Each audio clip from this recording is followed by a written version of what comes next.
The Bitcoin Group, the American original. For over the last 10 seconds, the sharpest Satoshis, the best Bitcoins, the hardest cryptocurrency talk. We'd like to welcome our panelists, Dan Eve, the Crypto Raptor. Bonjour, beautiful Bitcoiners. Stefan Kinsella, patent attorney, libertarian author from c4sif.org. Laissez-les bon temps rouler.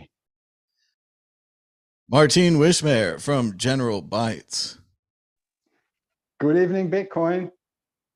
And I'm Thomas Hunt from the World Crypto Network. Moving on to issue one.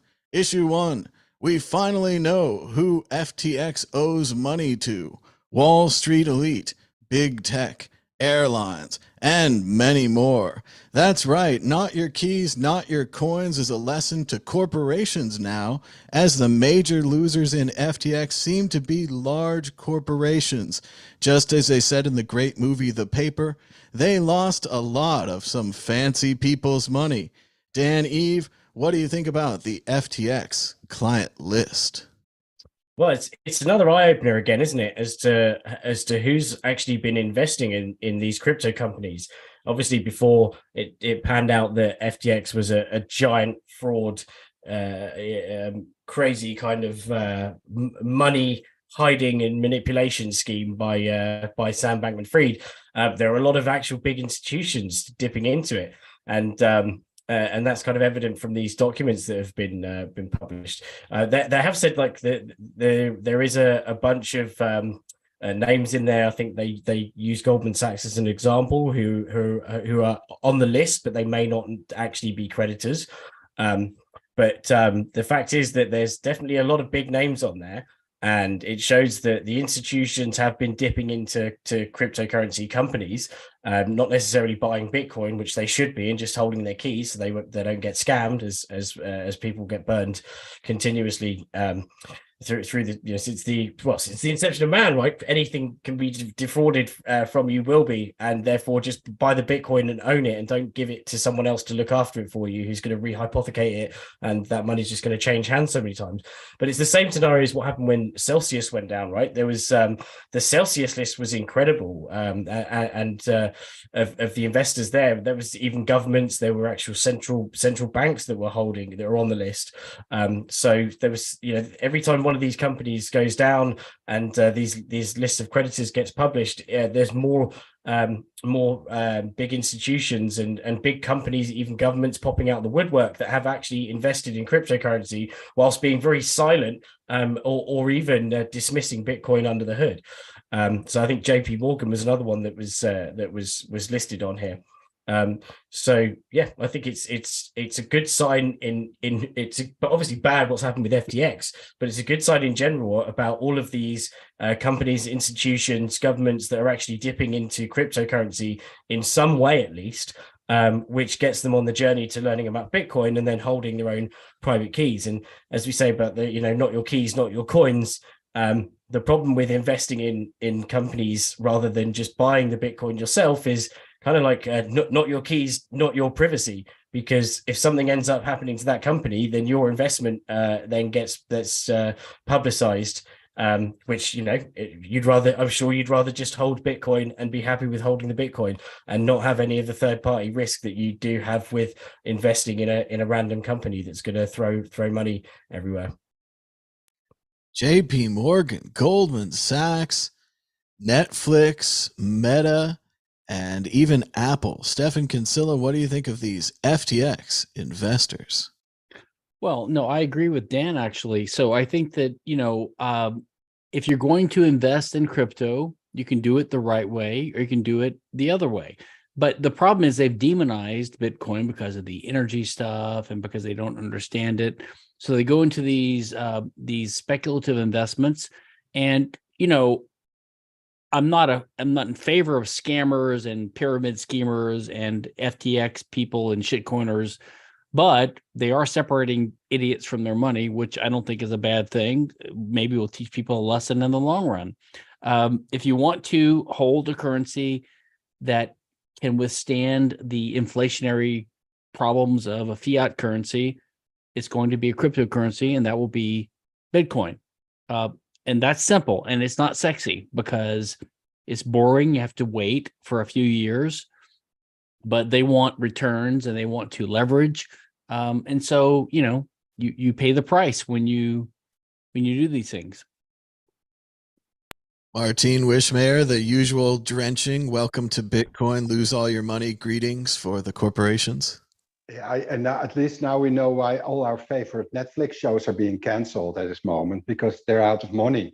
But you put all your money in a shitcoin casino, what can possibly go wrong? So it's very sad that it's all went down the tubes, but it's better if the large corporations lose the money, I think, than if individual investors lose it. But I think they learned the hard way. Not your coin, not your keys, not your coins. So next time, I think they're better off buying Bitcoin instead and hold it in a multi-sig wallet. Moving on to the exit question. A new article says institutions announce for 85% of Bitcoin buying. Should we welcome our new institutional overlords? And what about that plan where the poor and the normal people had a chance to buy Bitcoin again? Dan, Eve, what do you think about the institutions on their way in again? Well, it's always been a meme, hasn't it? Like in Bitcoin adoption, there's kind of two sides to it, right? There's one is places accepting Bitcoin, and that everyone gets kind of excited about, like when a big kind of big company lends legitimacy to Bitcoin by accepting it as a form of payment. And the other side is the the very enemy that Bitcoin stands to replace it in terms of the existing monetary system. When the leaders of that monetary system actually dip into Bitcoin, that lends a lot of credence to Bitcoin and validates it. So it's positive that institutions are buying in, but it is sad that the everyday people are still lagging way behind, and they are going to be, by the time it really becomes ubiquitous, the institutions would have already been in. And the average person is going to be buying $1 million fractions of $1 million Bitcoin. Stefan, should we welcome our new institutional overlords? Well, I'm of mixed minds of this, of course, but I actually think that so if we were to get let's say an ETF approved, I guess we'll talk about that later, one of our other talking points, it would pave the way for more people to get a stake in this. And that's what I hope will happen. So I'm not opposed to this at all. I think that people should be able to have many avenues to get exposure to this, but it's just too difficult at the current time. The SEC keeps denying ETFs to Grayscale and to other companies. Why are they doing this? Why don't they want let people do what they want to do with their 401ks and their savings plans? Martin Wishmayer, is this like that time when they opened a special trading bank at JP Morgan and only let the rich trade cryptos? Yeah, I don't really mind the institutions. I think it validates Bitcoin as being like a serious investments category. And I believe once it became over a market cap of $1 billion or $1 trillion or something, it justified having a good look at it from like an investment management perspective. Personally, I buy Bitcoin. I get cash back on my credit card and I turn it into Bitcoin. Every penny I get back, I put it into Bitcoin. So no matter what the price is, whether it's 20K, whether it's 70K, or whether it's 100K, I will still be, putting my cash back into Bitcoin. And I think if we would all do this, then the price of Bitcoin, would go to infinity. It's just bound to happen. But unfortunately, many people have weak hands. They sell and they buy, and then they think they can game the market. But it doesn't work like that. You just have to buy some Bitcoin and buy some more and buy some more. And yes, if the price is down, we get more Bitcoin, more sats for less. But even if the price is up, I still don't change anything. I just keep buying Bitcoin. Just buy them all. Buy them all. Moving on to issue 2. Bitcoin could be a key to saving the environment. Yes, you read that correctly. A new article claims that Bitcoin might actually be good to help the environment, helping use excess and stranded energy and turning it into a store of value. Then the renewables industry will become more cost effective and economically viable. Meanwhile, a new nuclear powered Bitcoin mine is opening in the United States. Bitcoiners are trying to make the notoriously polluting cryptocurrency a little more green. Stefan Kinsella, what do you think about the new green Bitcoin? Well, I think that the entire environmental industry is anti-human, and I'm like an Ayn Randian on this thing. I mean, I think the whole climate stuff is nonsense, and so nuclear. I've long been a fan of nuclear power because of its technical differences with the other industries. But one benefit of it is that it's like not polluting. But the problem is this: it's not polluting because it's not putting carbon into the atmosphere.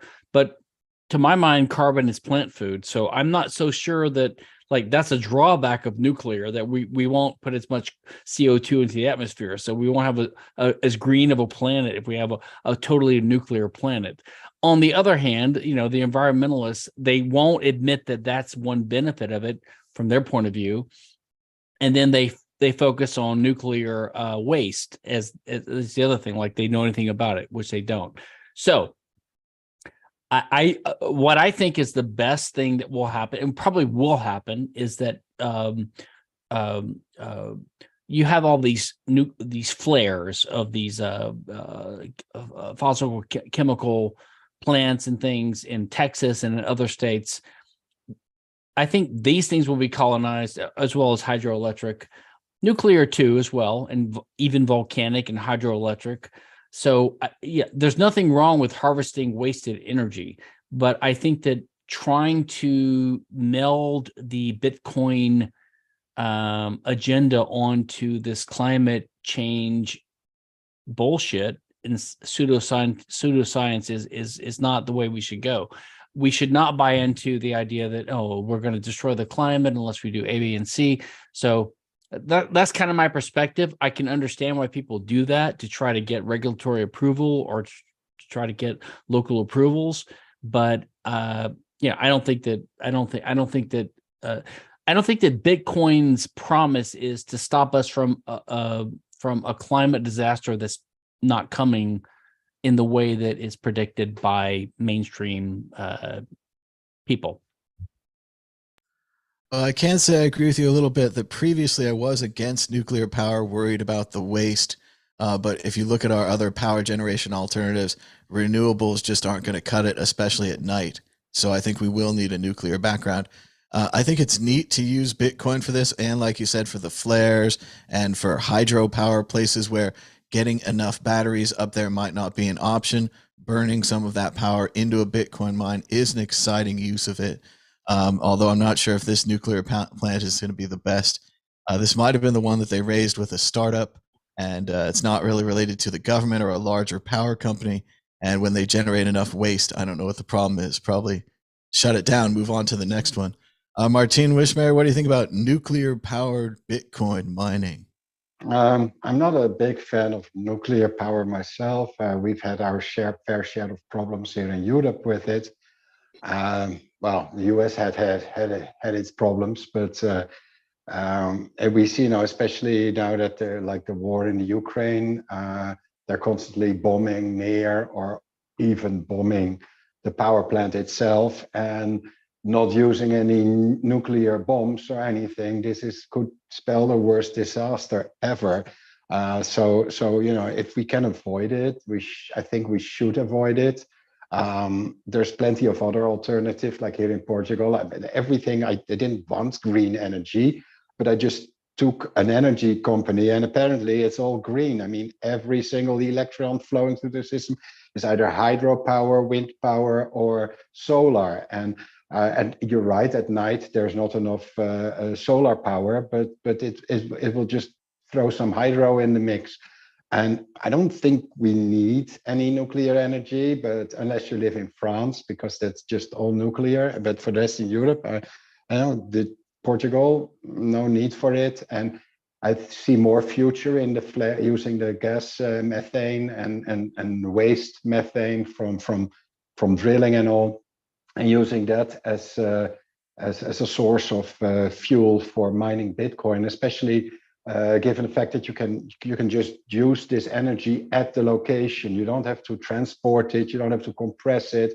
You can just use it where you would normally flare it. Just put some modular boxes there, fill them with one with a generator and the rest with mining equipment. And when the field runs dry or production stops, you just load your mining modules on a truck and you put them at the next spot. So I think that is very green compared to any other alternative. And sure, there are no carbon emissions from nuclear energy, but we're still struggling with the waste which we store on site. And I've seen some documentaries about the US that they're not really good at managing the waste either, and they just leave it at a plant location. And they're still discussing whether they should bury it all in a mountain or not, but nobody wants to be near the mountain, or the people near the mountain don't want it. So it is a bit of an issue. And yes, it might be cheap to produce.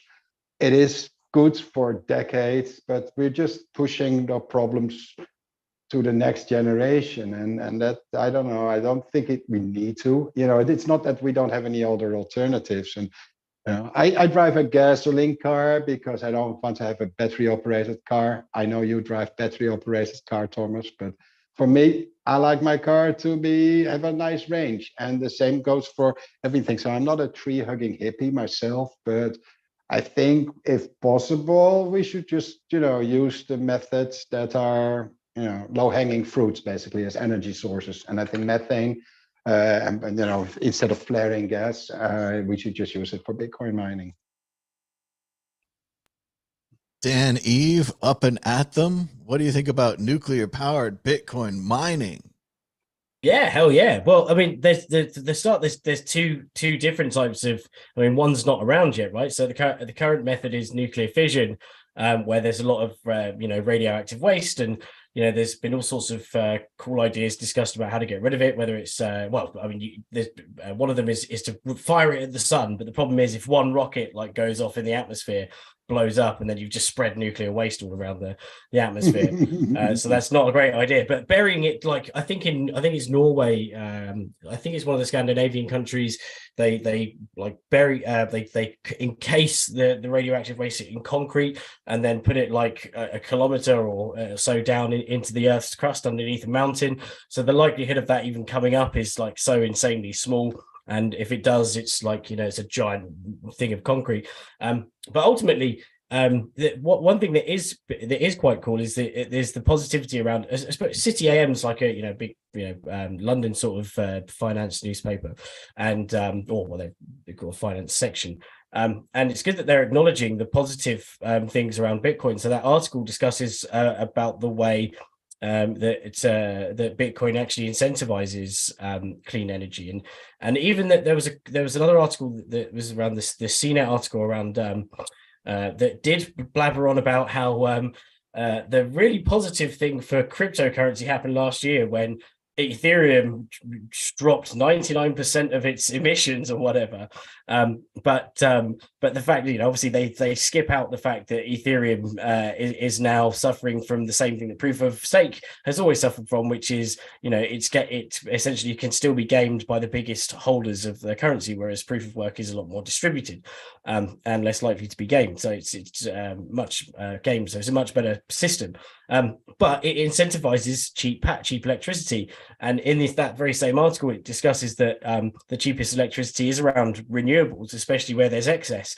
And putting the infrastructure in place where you have windmills that can't produce energy or don't produce energy all of the time, but still will produce excess amount of energy that you can't actually store anywhere. It's good to put it into a usage doing something else, which in this case is Bitcoin mining, since there's really not enough good methods of storing electricity at the moment, and you can't pump it across vast distances because it just loses its power, as it were, along the way. And so we're kind of reaching that stage now where maybe this is the 21st century's E equals MC squared, where we realize that energy and mass are interchangeable, but energy and money are interchangeable in this sense. And energy is money, and you need, energy is what all life on Earth needs to exist. And so it makes sense that all of our trading should be somehow linked to energy in terms of the value that we're trading. So ultimately, it's good for Bitcoin that there's so much more research going into it, and it's not just a bunch of articles that really aren't very well researched, just saying that Bitcoin is bad for the environment, and they're looking at all angles. And one of the things that was really cool in that article that I didn't realize was that and even with all the things that I've read about Bitcoin mining and even all the positive spin on it, the fact that Bitcoin is the amount of energy that Bitcoin mining uses is 0.02%. 0.002% of the global energy. 0.002%. Now, I bet most people listening would have thought, because of all these articles that you see about how bad Bitcoin mining is, that it would be using way more electricity than that, because it uses more than whole countries. But it's absolutely minuscule compared to all the other industries, from, especially even from gold. It's like a fifth of the gold and jewelry industry. And it's like, it's less than hundreds and hundreds of the thousands of the transportation industry, just land transport alone, let alone sea and air and stuff like that. So whilst people go on about the Bitcoin energy consumption, and there's these cool sound bites of saying Bitcoin uses more than a country and blah, blah, blah. It uses actually minuscule amounts of energy, and it also drives energy prices down, because it puts more infrastructure in place to be able to compete, because there's more ways to monetize that energy where you wouldn't have been able to monetize it before. The M stands for money. And we do have an update. While we usually complain that PlayStations and Xbox use more money than Bitcoin, there has been an update to Xbox where they will update the Xbox during the times where it's most likely that low energy use will be going on, so low cost. They've also made it so the Xboxes have a new sleep function that actually puts the device to sleep and doesn't waste all that power, so we won't be able to say that Xboxes and PlayStations use more power than Bitcoin anymore. But this has become a whole political issue in itself. They call Xboxes woke now because of these settings. But let's move on to the exit question, kind of a out of nowhere question, although Dan covered it slightly psychically, knowing that it was coming. A new plan by NASA wants to create a nuclear-powered spaceship for long-distance exploration. The problem is, how do we get the nuclear power there? Should we launch the spaceship from Earth with the nuclear power inside ready to go? Should we use one of our existing spaceships to launch perhaps just the plutonium, then build the spaceship in outer space? Or should we not do such a thing at all because of, like Dan said, the obvious risk of the rocket exploding and destroying all life on this planet? Stefan Kinsella, what do you think of our amazing new plans to explore the cosmos? Well, I actually, I'm not so concerned about the risks of an explosion, whatever. I'm a libertarian at heart, right? So my view always is, why are we doing this? And who's paying for it? Is it worth it? And I think that all these moonshots and all these space explorations, they're all just soaking the taxpayer for some kind of grandiose thing that will glorify NASA or some congressman or some administration. And I think it's all bullshit. I think let's let it be private, and if it makes sense, let it happen in its own time. We don't need to rush things. I mean, it's a little bit bizarre that we landed on the moon. The U.S. landed on the moon in 1969, but it's been like dead for 50 years.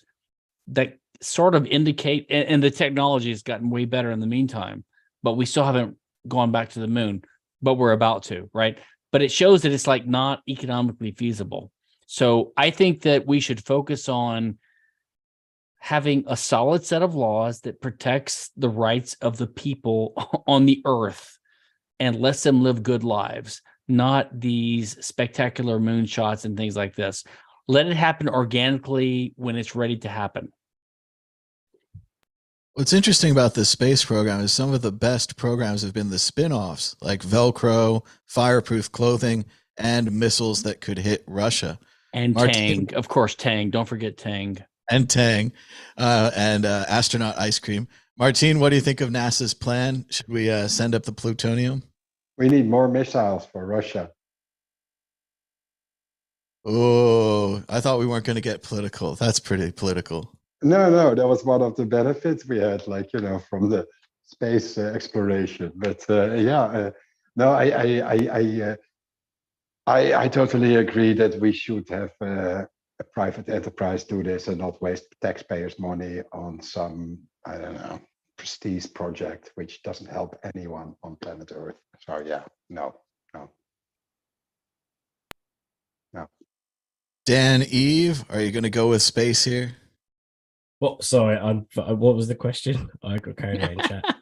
Should we send the nuclear-powered rocket into space?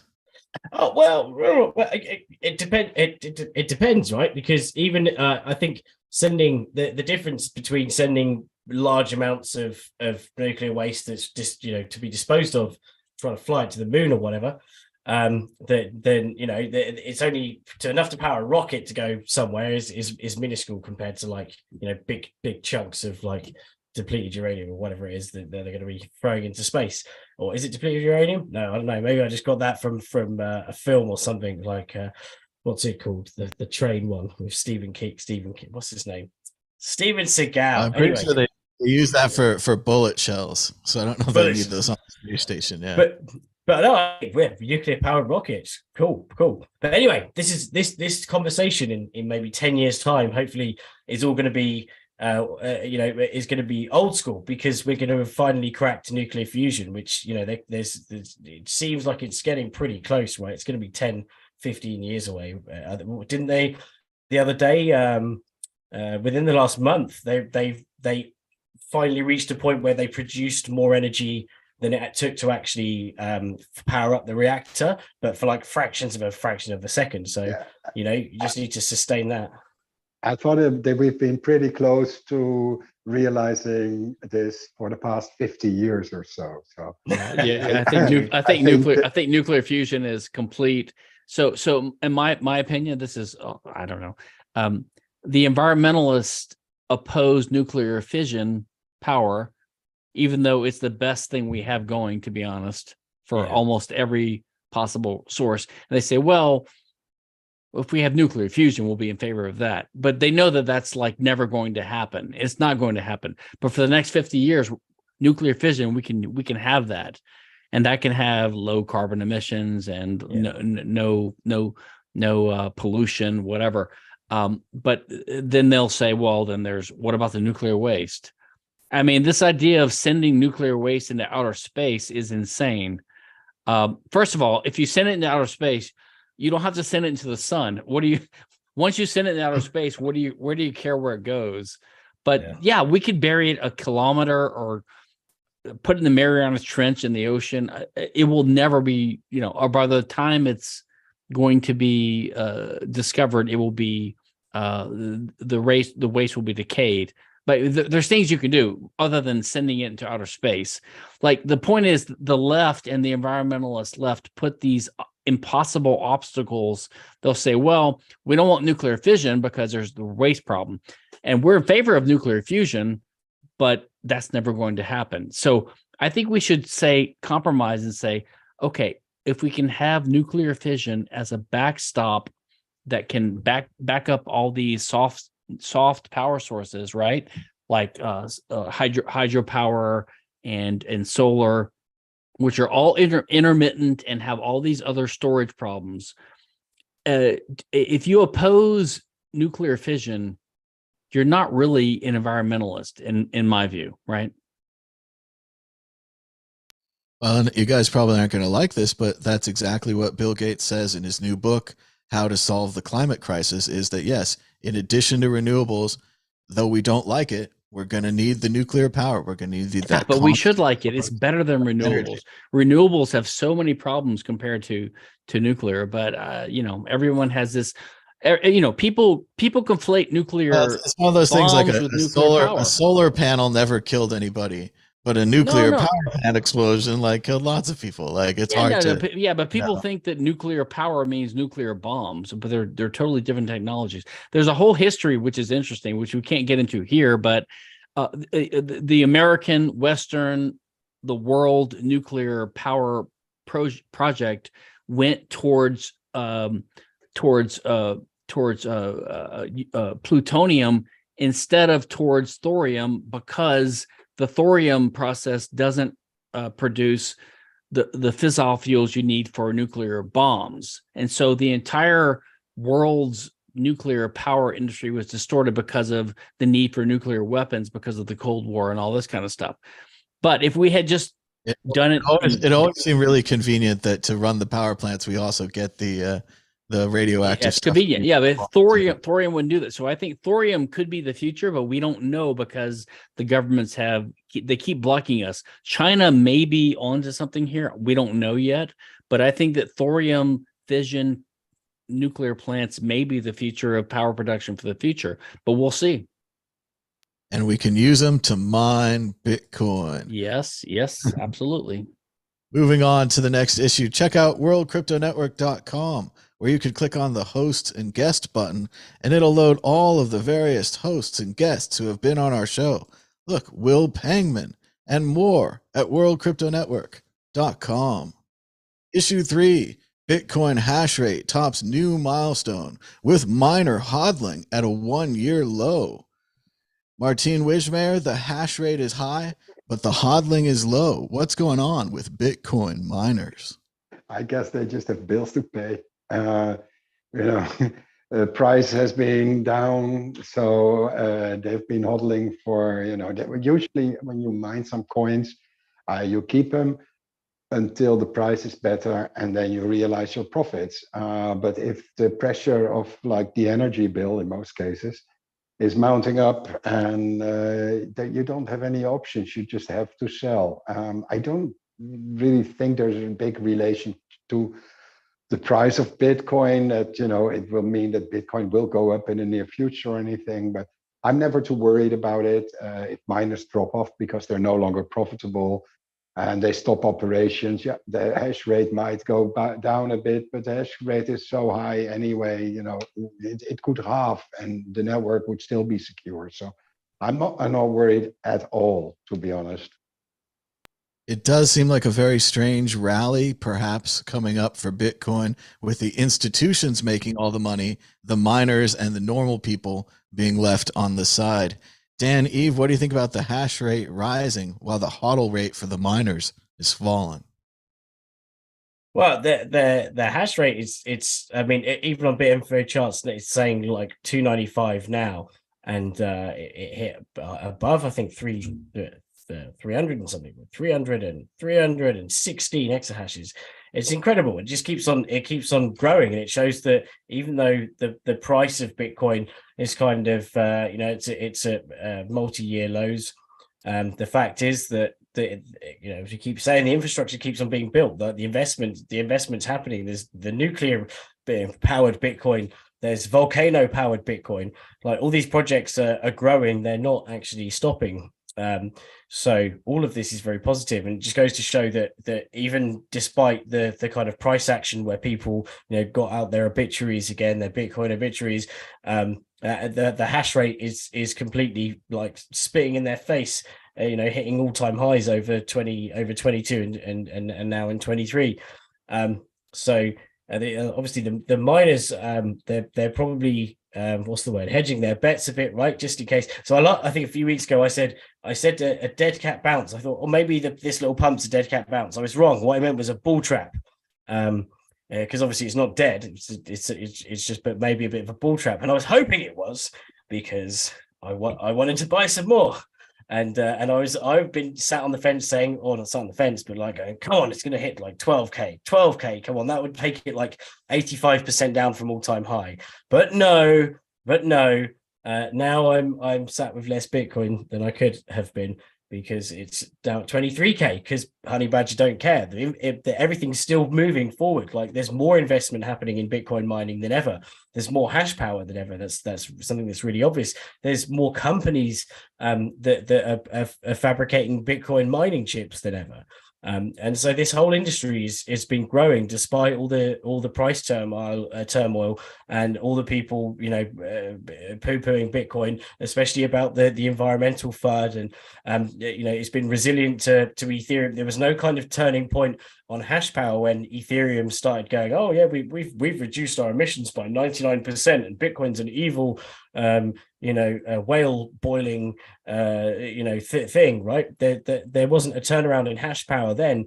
It's just grown even stronger because the clever people know that that's actually just FUD, and it's just BS spread by people who want to make money out of other altcoins or whatever that seem to be trying to get an edge on Bitcoin. But it's great. The hash rate's incredible. The difficulty is like 37 trillion, which is insane.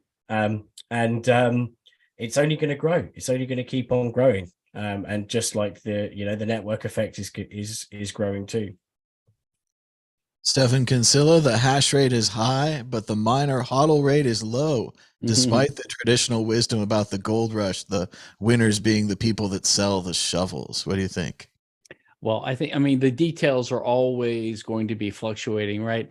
But I think the ultimate idea is that for the Bitcoin maximalists, for the Bitcoin proponents, the idea is that ultimately you're going to have a cryptocurrency, probably Bitcoin, which will replace the fiat currencies, right? But for that to happen, it has to happen in a certain process. And as that happens, you're going to see more and more people realize that, okay, we need to have one currency, and people are going to realize which one is the best one to have your money in, right? So I think that's what's happening here. People are realizing that this is not going away. It's not going to go to zero. Like all these people that panicked, all my friends, like you mentioned, these people, oh, I missed out. I had people like, oh, I've been telling them like 16,000 Bitcoins on sale, like kind of joking, but not really joking, like it's on sale because we know it's going higher. And they're like, oh, my brother-in-law told me this morning, I missed out. It's 23,000. I missed out. I'm like, okay, but I've heard this story over and over and over again. I missed out. You haven't missed out. It's on its way up. You have to be patient. You have to realize that the tendency of the world is to move towards a one world money, because money is a unique good, which Mises and Hoppe and Rothbard call sui generis, which means it's not a consumer good. It's not a capital good, which means that consumer goods and capital goods are two different types of goods, but they're both of the type that the more of the good, the better, right? So the more ice cream cones you have for consumer goods is better because there's more goods for people to consume, or the more tractors or you have, the better, because you can make more farm equipment. You can build, develop more farms. But money is a different type of good because it's a useful thing, but if you increase the supply of money, it doesn't increase wealth. So it's different than other types of goods. But what that means is you only need one money for society, right? But if you only need one money, then we have to expect that if the governments don't block this process, and they're trying to, but we don't think they'll be successful, there's going to be a convergence towards one money, and it will eventually replace fiat. And I think that's Bitcoin. So you have this kind of, so this idea that these people that are paranoid, like when Bitcoin goes from 65,000 to 16,000, they get paranoid. I guess they think that if they have a Bitcoin, they're going to lose all of it. How can they lose all of it? They can only lose all of it if Bitcoin goes to zero. If Bitcoin goes to zero, that means we've given up the social project of replacing analog money, fiat, state-controlled money with digital money. I don't think that's ever going to happen. It's like saying we're going to get rid of email and go back to snail mail. It's never going to happen, right? I mean, we've already reached a digital age, and the digital age of money is upon us, but the governments are clinging on to their monopolistic positions, and they're not letting a digital money replace the fiat money, but it will happen eventually, if all things go well. Hopefully, that's my hope anyway. So that's why I think that these things are, people still have hope in them, because they kind of see the potential, they have a glimmer of it, and they kind of sense that it's not going away. It's not going to zero. If it doesn't go to zero, then the sky's the limit. It also fits the history of the analog to digital conversion that we've been living through in everything in our lives. Yes. Everything that's analog gets replaced by digital. Yes. Sure, we like newspapers, we liked old film cameras, all these things. It was seamlessly replaced. No one listens to cassette tapes anymore. It's all MP3s. But there's still one analog force of power that demands and deserves your respect: the Bitcoin predictor ball, the greatest predictor in all of Bitcoin history.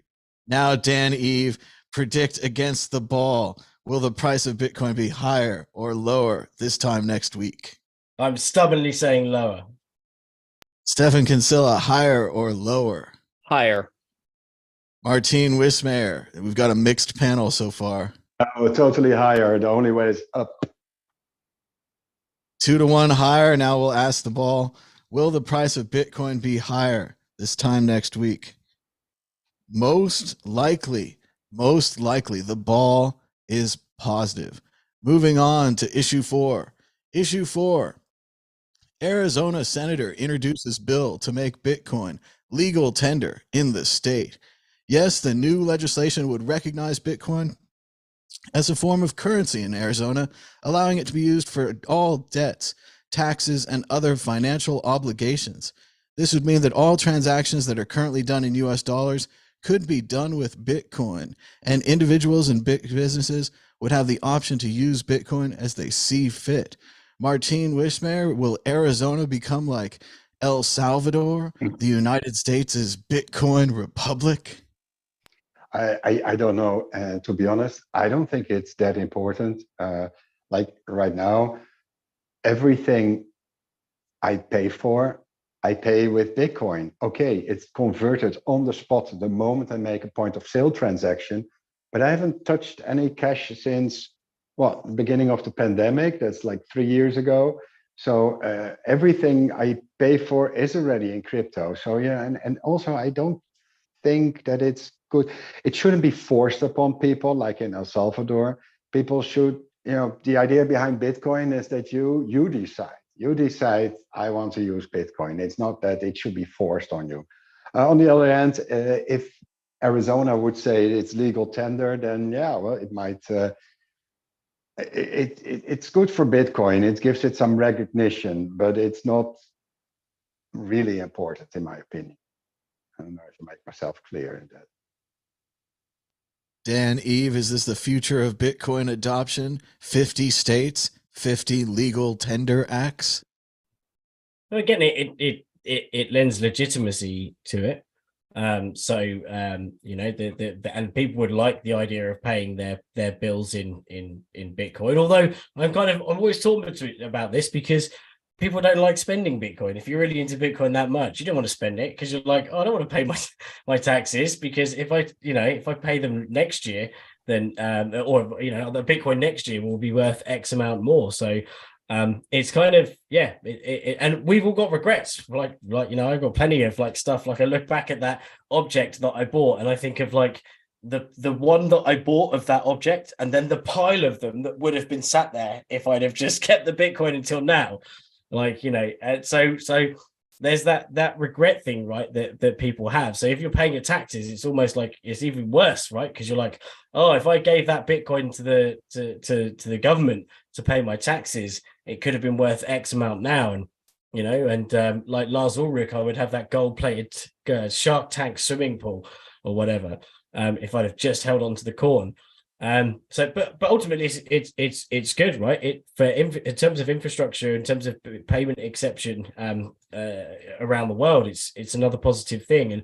And the dollar has such a huge stronghold on the world as it is, that I think the US really needs to delve into Bitcoin a bit more, rather than keeping it at arm's distance, to make sure that they've got a foot in the door for when Bitcoin does become the global reserve currency eventually down the line. So it's good that the US states are individually opening up. Like Florida have been kind of quite open about it, and so seeing Arizona do the same, I think it's very positive. And where else was it? Was it? I can't remember the word now. Was it that Trace Mayer and oh god, Was it Wyoming or something? Wyoming, that's it. Wyoming, yeah. So again, this is really positive news that is it Cynthia from Wyoming? So it's just positive altogether that individual states, whilst the US as as a federation of states isn't recognizing Bitcoin specifically, that the individual states are, and that just creates a domino effect. The more that do, the more that will recognize it, and the more that eventually it will become recognized by the wider hierarchy and stuff. Well, it does sound fun. I'm not sure if I agree. I think Dan's right. We don't really want to pay our taxes in Bitcoin. Like, give unto Caesar that which is Caesar's, as Jesus said. But if you send your Bitcoin, you lose your Bitcoin. You could have bought so much more stuff, as well as exposing your address. Maybe the government just wants more Bitcoin.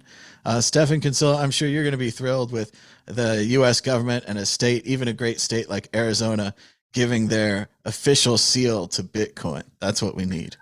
Well, so I think that a major country, the U.S., somehow recognizing Bitcoin's status in a way that would.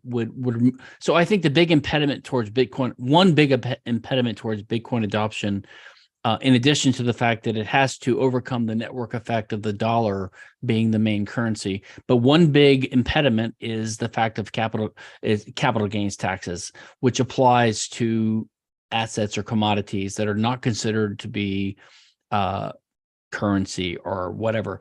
So I was hoping that the El Salvador recognition of Bitcoin as legal tender would have that effect, because sometimes the U.S. will recognize a foreign currency as legal tender and they won't subject, but they haven't, as far as I know, they haven't done that yet. So I think they're resisting that. And I certainly don't think that any American state can do that. And I frankly doubt that Arizona or any state will actually pass these laws. This is all just vaporware and just talking by activists, which people I support, but I think that they're just like either exaggerating or there's wishful thinking going on here. And the other thing is, I was reading through this thing in the article that we were going through. Arizona says, so they have a definition in this draft law. They define Bitcoin. How do you have to define Bitcoin, right? If you're going to make it legal tender, it's the decentralized peer-to-peer digital currency in which a record of a transaction is maintained on the Bitcoin blockchain. Blah blah blah. So okay, but what's the Bitcoin blockchain? Because you're going to have Craig Wright and these in-chain guys say, "Oh well, BSV is the real one." Like, it's a circular definition. Like, you can't really anchor it to one thing. It's hard to say what Bitcoin is. I guess you could define it by its ticker symbol, BTC, but even ticker symbol is just a privately adopted nomenclature, which some people fight over and dispute, right? So I guess I don't see this. I think it's hopeful that people are moving in this direction. Look, for marijuana legalization, I think that the states are doing something what Tom Woods and the other guys call nullification, by gradually legalizing marijuana in the states by their state laws. They're effectively paving the ground for eventual national legalization of marijuana. But money is different, because the money is a national thing, and the federal government has a complete monopoly over that. So let's say that Arizona makes it legal tender in Arizona. What does that mean? Does that mean that I don't have to pay capital gains taxes on my Bitcoin when I convert them into whatever, when I pay my taxes in Arizona?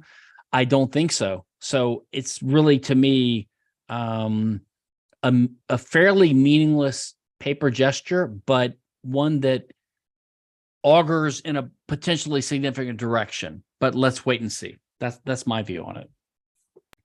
It seems the main change of the El Salvador accepting as legal tender is that the IRS changed their language to say, while some countries do accept Bitcoin as legal tender, we don't, blah, blah, blah, so forth and so forth. Moving on to the exit question, a little bonus Tesla topic here. Tesla keeps losing money on its Bitcoin holdings. Should we be laughing at Tesla as they were fair weather friends to Bitcoin, abandoning it the minute that they heard that Bitcoin might be bad for the environment, even though we've shown it could be good for the environment? Or should we feel sad for Tesla and hope that they do well? Martine Wishmayer, what do you think about Tesla losing money on Bitcoin? Why are you asking me? I'm not an Elon Musk fan. I would never drive one of their battery operated cars. I don't care if they lose money. I mean, they can probably get some little subsidies and money from the state to cover it up. I don't know. I don't think it's, for me, it's not interesting. They probably will make money later, but they already sold some, so I don't know. I don't really care about Tesla or SpaceX or Elon or Starlink or any of his boring stuff. They're like a cat and they'll land on their legs. Dan, Eve, what do you think about Tesla losing money on Bitcoin? Well, I'm still baffled as to how dumb a move that came of them. They pretty much sold the bottom, right? They sold like near the bottom, or at least the local bottom that we have now. But just the fact that they U-turned on the FUD around environmentalism, on a company that kind of prides itself as like cutting edge technology and the best, research which produces the best technology, you'd think they'd have researched the buying of Bitcoin a bit more and the mining process, and number two, they'd have done just a little bit more research on actually how much, on the more positive renewable articles rather than just going on the FUD, the sort of the media headlines. So I think there's probably a bit more to it, like pissed off shareholders that maybe made them make that decision, rather than it being specifically mining orientated or whatever. But it's obviously now it's panning out to be a bit of a bad move, because they could have just held that Bitcoin and it would have gone up probably the same amount that they've apparently just written off. So in that short space of time, so that's really not worked out very well.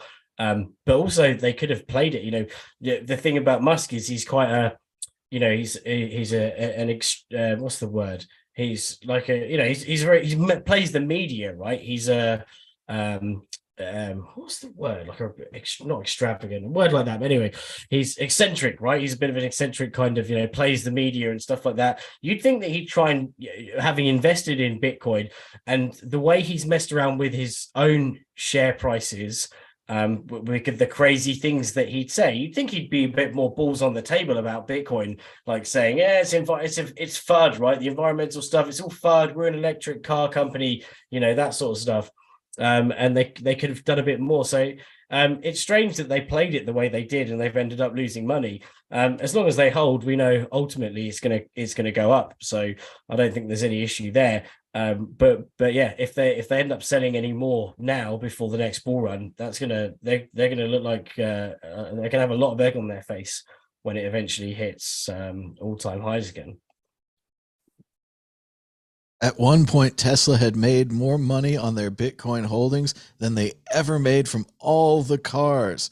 Stefan Kinsella, what do you think about Tesla's Bitcoin holdings trouble? Well, anyone who promotes Dogecoin, I mean, I can't feel too sorry for for what happens to them. On the other hand, compared to all the other bad guys out there, Musk is not at the top of the heap. I mean, yes, I think Tesla is basically a subsidy-seeking environmentalist bullshit company. And if electric vehicles make sense, then all the other vehicle companies can do that too, which they're starting to do. And I see no special advantage of Tesla unless there's intellectual property, which they, to their credit, they claim to have disclaimed early on, although they didn't do it officially and formally. So I guess I would say, if someone loses money on a Bitcoin investment because they sell when they shouldn't have, then that's just idiots being parted from their money, and that's a good thing. Oh, come on, Elon. Dollar cost averaging. Got to hold your own keys, man. Get that program, dude. I mean, Michael Saylor seems to be pretty good on this, right? He's not giving in. He's doing good so far, and so is El Salvador. They might turn it around. It might be one of those success stories. Just hodl for a couple of years. Have a long time horizon.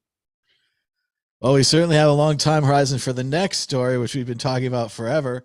Issue 5, SEC rejects ARK21 shares spot Bitcoin ETF for the second time. Yes, once again, the SEC has stopped the ETF. They said that the proposal failed to demonstrate that the proposal is consistent with the requirements surrounding the prevention of fraud and other malevolent practices. They have allowed futures Bitcoin ETFs where you can invest in the futures, but not a spot ETF where you can invest in the underlying asset.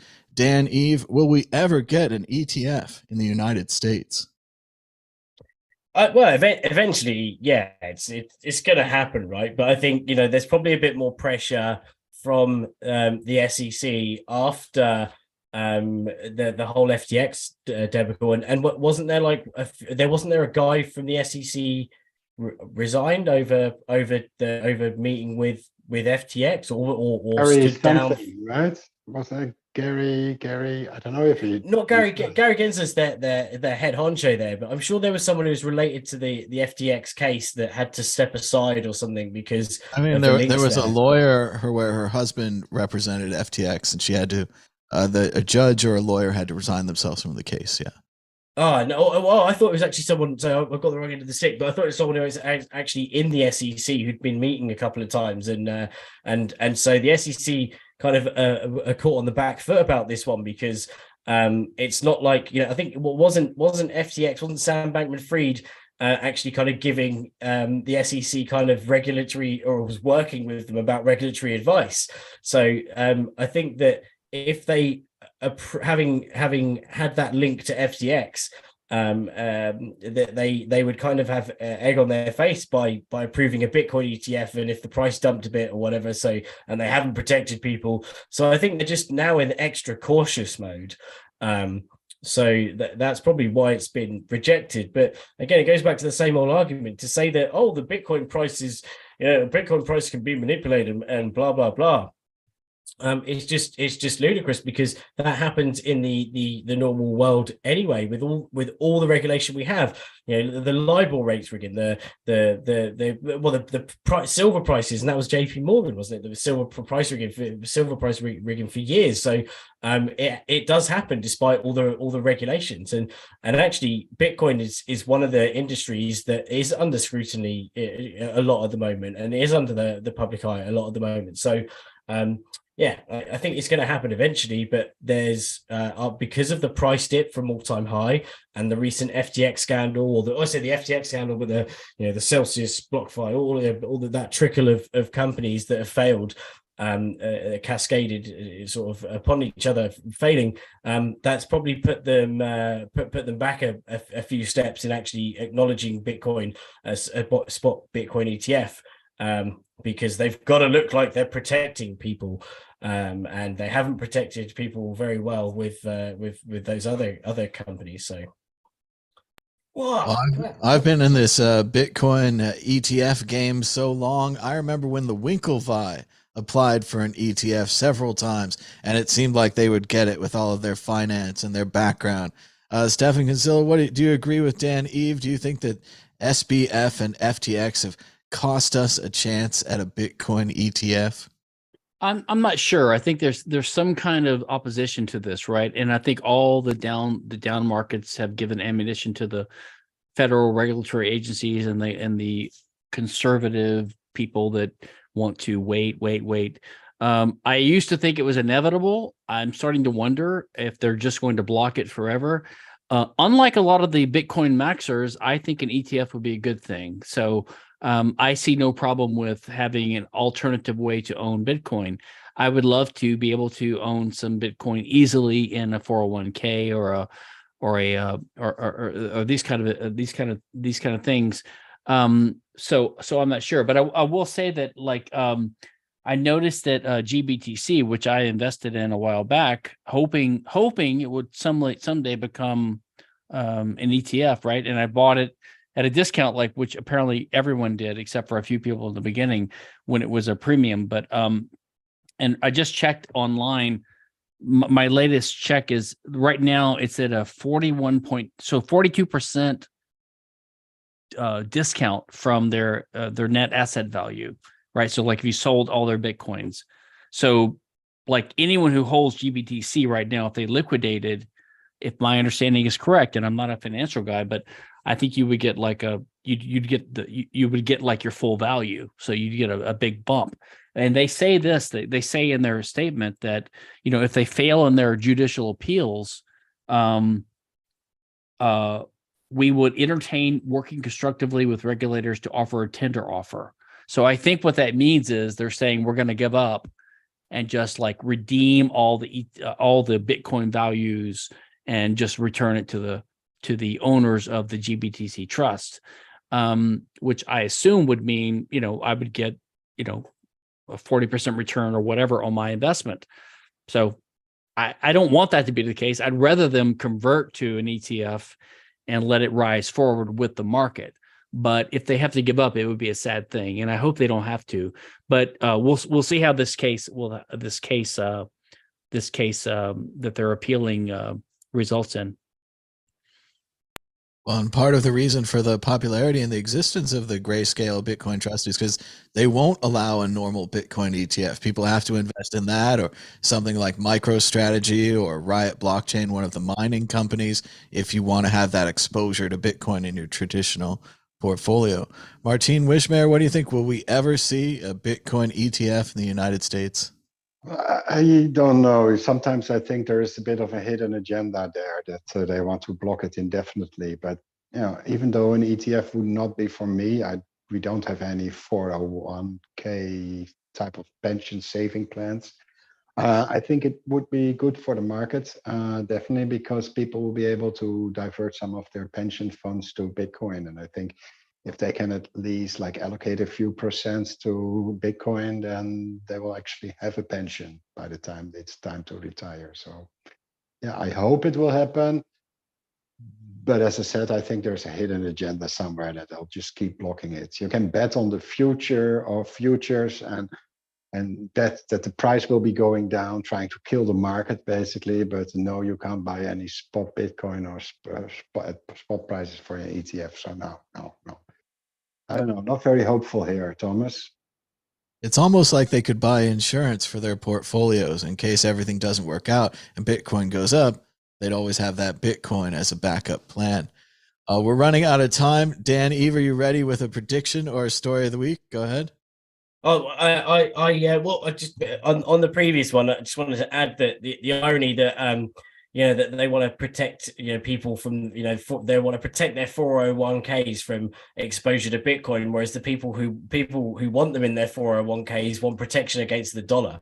So it's this silly combat, because I certainly want that. I don't keep you got to have a certain amount of your pension in fiat money.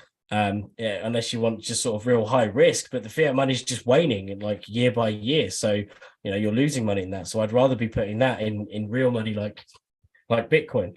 My news or story of the week? No, I've got none. I lead a very boring life nowadays, but it's very mysterious. I'm working on some really cool projects, but I can't say anything about them, which is really frustrating. So so ultimately, I'm a boring man who leads a boring life right now, and I have nothing interesting to say. I was in one of those once. It's on LinkedIn. It's called a stealth startup. I still get emails. We're so excited by your work with stealth startup. Funny. Stefan Kinsella, do you have a prediction or a story of the week? Go ahead. I was going to say something boring and theoretical, like intellectual property will not stop being enforced by the governments for the foreseeable future. But let me say this. I just came across this thing. Apparently it happened a few days ago. I saw it on someone's feed, It was a Bitcoin masterclass. Have you guys heard of this? By Craig Wright and InChain and Coinbase or whatever it is. And it was like this 2-day seminar in London with like 15 losers in a room, and then like a YouTube channel that no one's watching, and it's like bad audio and just incoherent graphs on a chalkboard. It's all complete bullshit.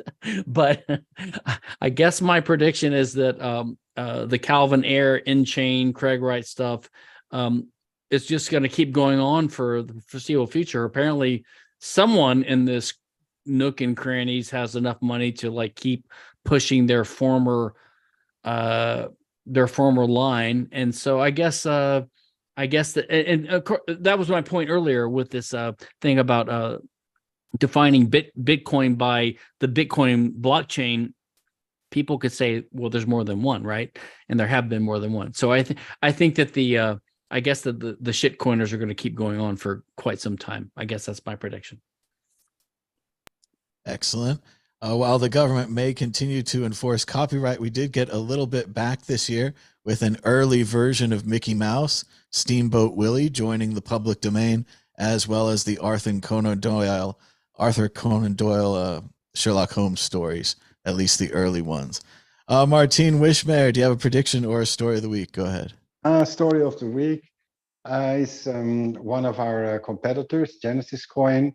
They use Gen Mega kiosk machines, and they produce software to make it into Bitcoin ATMs. Many of them were sold, and they sold the company to another operator called Bitstop. So many of their clients are now being basically forced into a new software provider.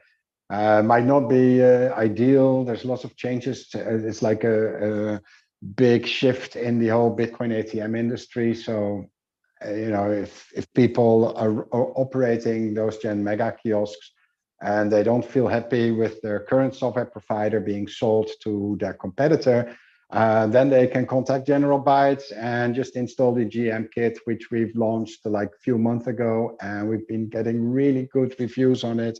So I'm totally stoked, to be honest. Couldn't come at a better time.